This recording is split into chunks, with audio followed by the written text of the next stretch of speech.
Alors très naturellement, le sujet qui suit l'adultère, c'est la jalousie. Ce terrible et si difficile sentiment.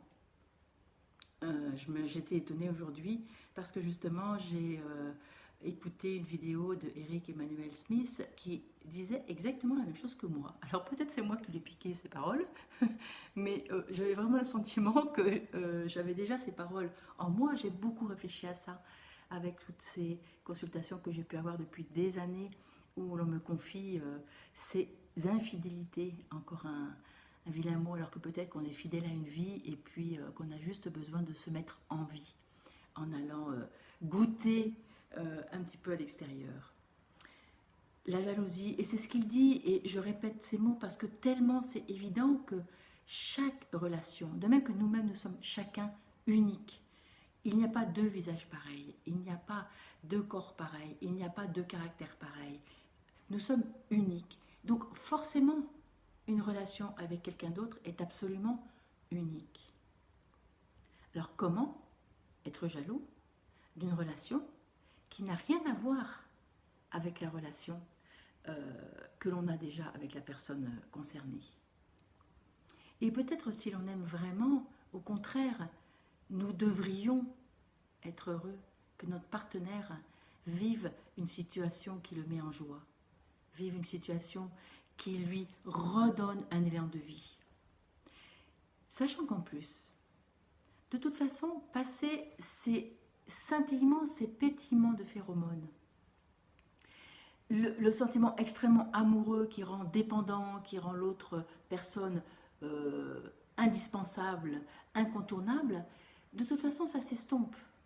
Et la passion, la plupart du temps, disparaît. Très souvent, elle est de toute façon plutôt destructrice qu'autre chose. Et puis, si c'est une relation plus tranquille, euh, est-ce qu'elle va menacer le couple? Peut-être elle peut l'enrichir. Enfin, ce sont plein de peut-être, parce qu'évidemment, chaque situation, il y a des fois des amours qui nous emportent. Eh bien, c'est que la vie veut ça. Il y a aussi des amours rencontrés qui nous démolissent.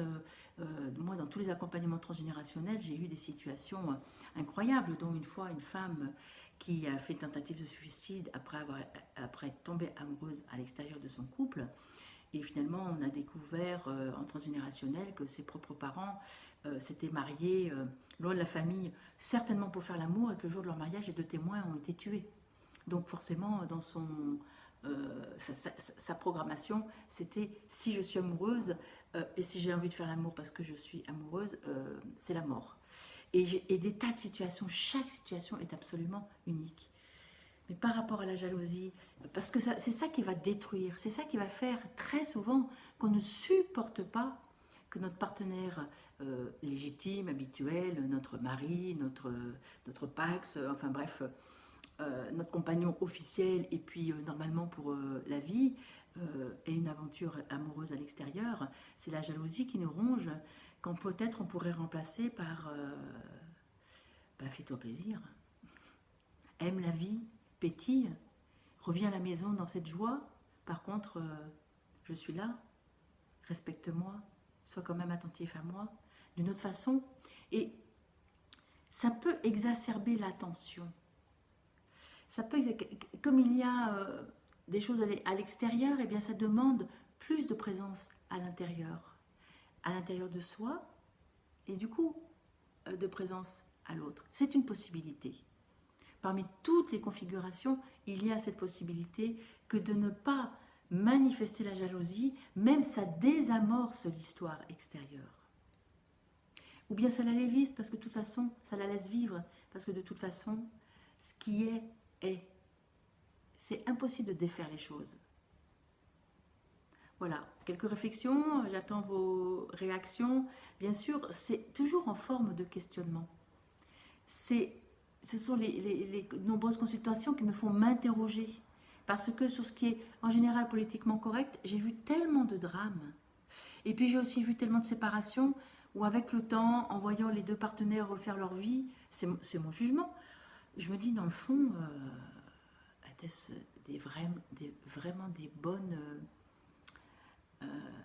décisions? Je ne sais pas, bien sûr. Je ne sais pas, je ne suis pas dans la vie des gens.